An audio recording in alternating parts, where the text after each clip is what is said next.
Space, the final frontier. These are the voyages of a new Trekkie. My 5-year mission to search out Star Trek media, to seek out our fans and merchandise, to boldly go where no fan has gone before.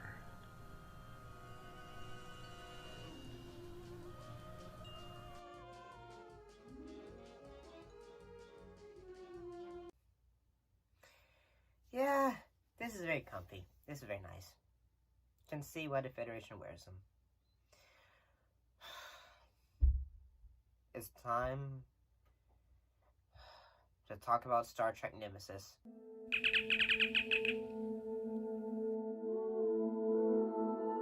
Okay, this film, let's talk about it. This film was directed by Stuart Bard. It's the 10th film in the Star Trek franchise, as well as the 4th film and the final film of the cast of the Star Trek Next Generation crew. It was written by John Logan, from a story developed by Logan, Brent Spiner, and produced by Rick Berman.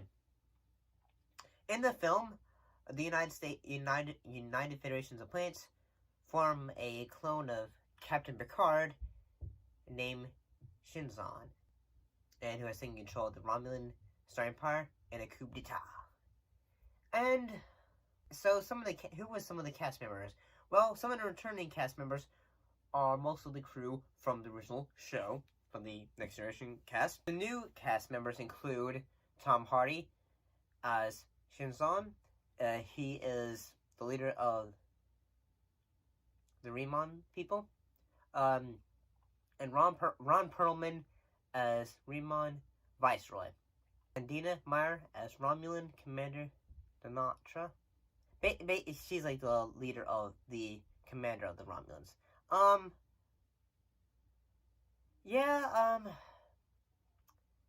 What did I think about this film? In all honesty, the acting, I'm gonna be honest, the acting, especially from Patrick Stewart and the cast of the crew, saves the film. And honestly, one of the things that really kind of made me think, I'm not sure if I like this, was the whole dune buggy, or chase sequence. Unsafe velocities.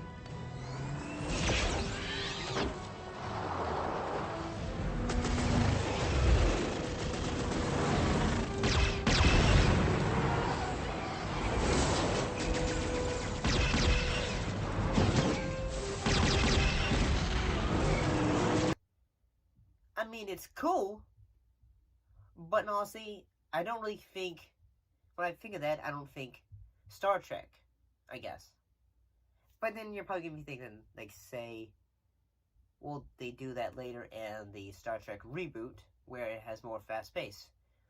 I guess mostly because it seemed like the way it's done seems more generic action film, like in that way. Science fiction action film. Like, like, say, the way it's presented, it seems like, say, a war film or something like that. And supposedly, some of the cast members thought that the director wasn't really the best for this film, and that he didn't really know much about Star Trek. Marina Sirtis as Deanna Troi. Apparently she was ecstatic to be about this back in this film. Mostly because of the wedding sequence, like... Now, I know on an occasion such as this, it is expected that I be gracious and fulsome in my praise on the wonders of this blessed union. But have the two of you considered what you were doing to me? Of course, you're happy, but what about my needs? This is all a damned inconvenience. I mean, while you are happily settling in on the Titan, I will be training my new first officer. Like, say, oh yeah, her and Commander Riker, they get married at the beginning of the film. And that's a pretty nice sequence. Honestly, I guess the only thing I'm just gonna say, they're probably part of the Mater thing, like the Mater Fig that probably pissed her off, or maybe she like this would have been more of a dramatic bite for her character, was the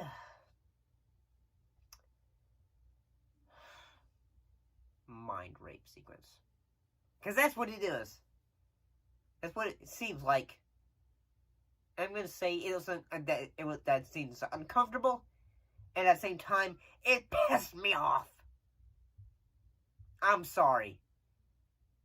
I mean, like, I know. I'm sorry. There was like other times in science fiction films that try to do this, but I'm gonna be honest. This felt cold. Cold in that, like, okay.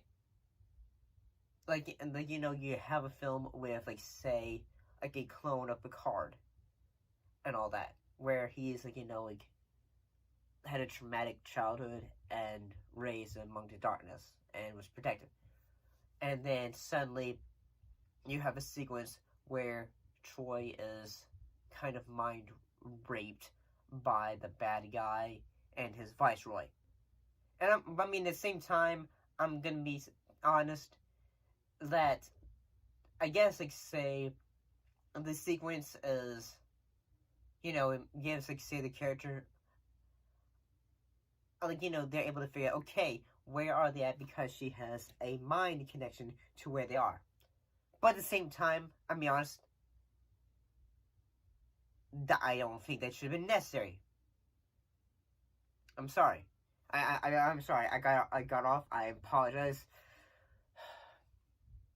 It just really upset me, man. It really upset me.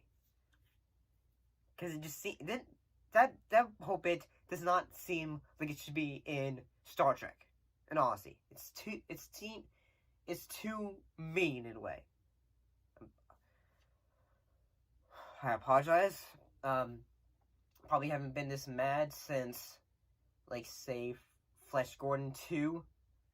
But to quote the great Roger Ebert from the classic review North, I hated this movie. Hated every stupid single moment of this gosh darn movie. Apologize. But, yeah, I'm being honest, like, say, Tom Hardy with, like, Patrick Stewart, when they are having their conversation and all that, about, like, say, Shinzon's past, and all that. Look at me, Shinzon. Your heart, your hands, your eyes are the same as mine. The blood pumping within you. The raw material is the same. We have the same potential. That's the past, Captain. It can be the future. Buried deep within you, beneath all the years of pain and anger, there is something that has never been nurtured. The potential to make yourself a better man. And that is what it is, to be human. To make yourself more than you are. Oh, yes. I know you. I think it's, like, like, say, it really works on the fact that these are two great actors. I mean, this is Tom Hardy when he was, like, a lot younger, so, but he does a great job working off Patrick Stewart. They work off well against each other. And I gotta say, the makeup for the Remans,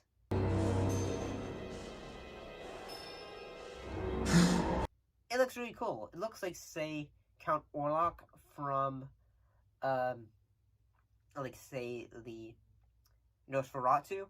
I mean, yeah, it kind of does. It looks pretty cool. I like how their ship almost looks like a bat.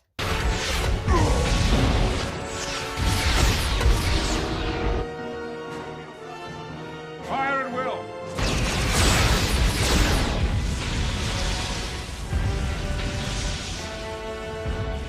So, I guess there's that. I apologize about my bit of outburst there, but yeah, I'm gonna be honest, that whole stuff just kind of upset me. I apologize. Moving on. But other than that, I kind of think that their Data has a brother, and which is known as B4. I guess it's, clever way of saying B4. But honestly, having only seen a few episodes of Star Trek The Next Generation and these films, it's still, honestly, it's sad. I'm gonna be honest, it would probably be a bit sadder for me if I spent more time, watching the show and getting this, like, say, attachment to the character, like I've been doing towards Spock in the original series and all that. But I think it's still pretty good.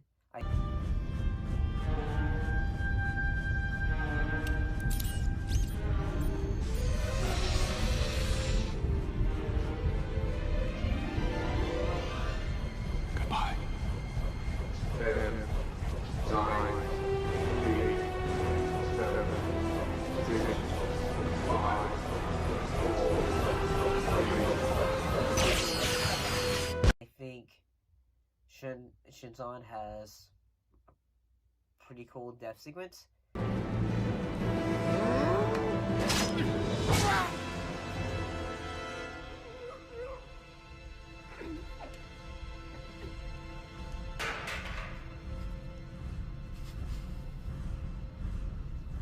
Failure on intermix level 80%.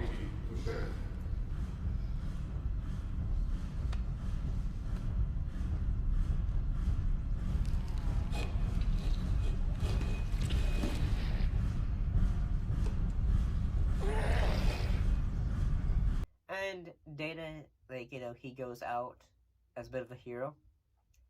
And I'll be honest, say when B4 starts singing as well, I think it was when he starts singing as well, I think it was pretty sad, honestly. Never saw the sun Shining so bright. shining so bright. Never saw things.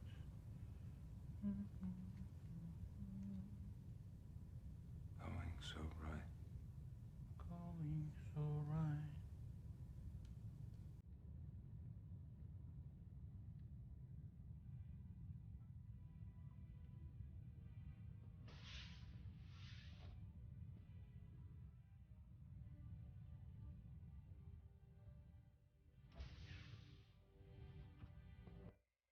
Because, well, that kind of, because that was a song that Data sings at Riker and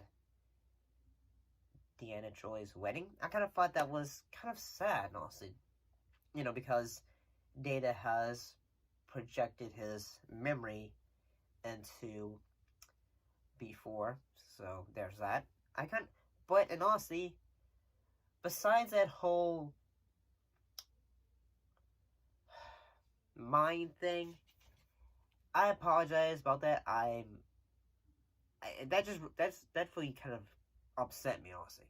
Mostly because I thought that was, in a way, extremely mean-spirited. And honestly, I mean, this isn't say, if it was say, like a horror film, then I'd say, oh yeah.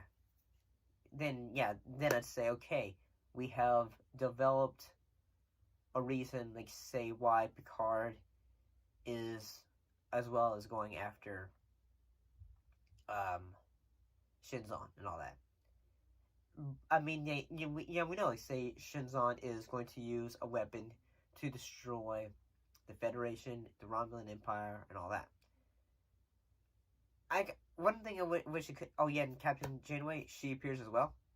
Someone called Shinzon has requested a Federation envoy. New Praetor. There's more. He's Riemann. Believe me, we don't understand it either.